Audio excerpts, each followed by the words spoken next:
expected that the president, apart from the removal of fuel subsidy, to use the first 100 days to set the tone of his administration. This is very paramount and very important if the president will really make Nigerians to have trust in him. As Nigerians eagerly await the beginning of President Asiwaju Bola Ahmed Tinubu's tenure as president, their expectations are high, accompanied by a sense of urgency.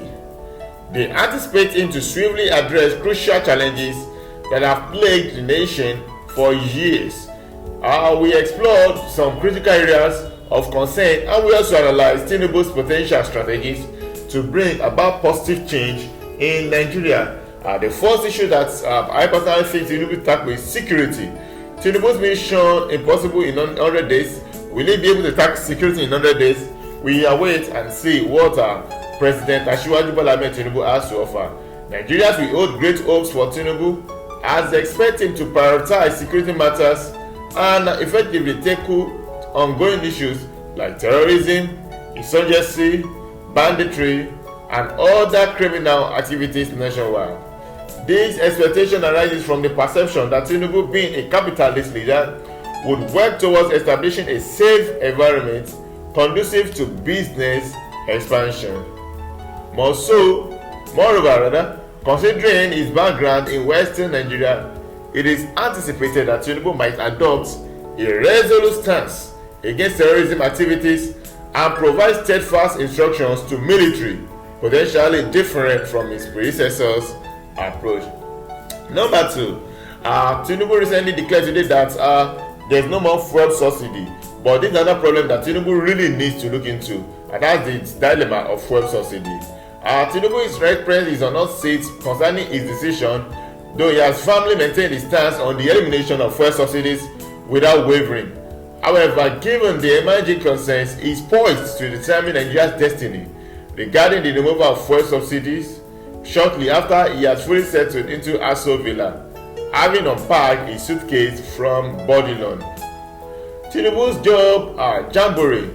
Can they really create Nigeria of tomorrow in 100 days? Tinubu has made a commitment to empowering young individuals and women by capitalizing on emerging sectors like the digital economy, entertainment and culture, tourism, and more, in order to construct a progressive Nigeria for the future, starting today. As a result, it is anticipated that there will soon be a significant boost in employment opportunities and the facilitation of job creation once Tinubu assumes office at Aso Rock. Also, another point that Tinubu's trade makeover from importer to exporter in record time. Well, Tinubu's campaign revolved around enhancing the Nigerian economy, and he made specific pledges in this regard.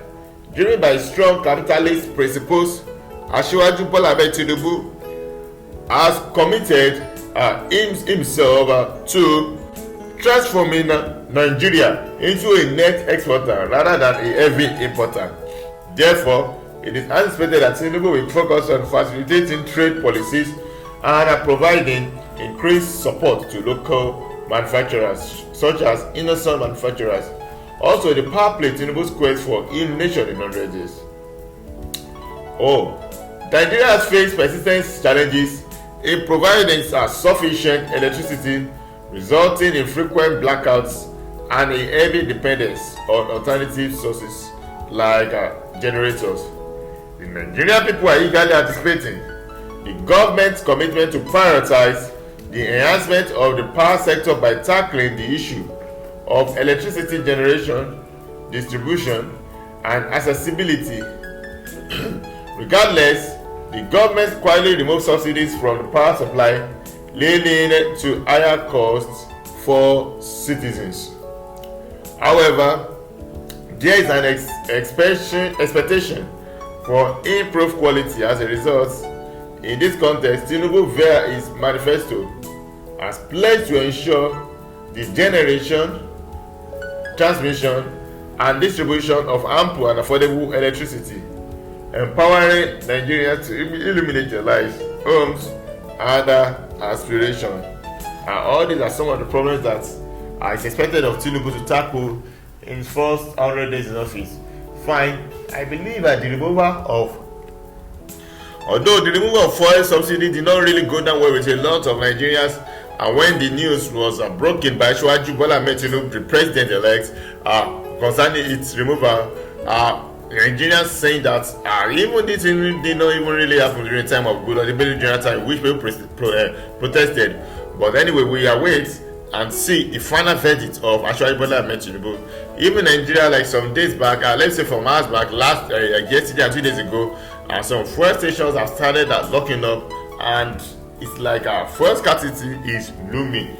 We hope that this won't really happen, and we hope that this should be resolved into.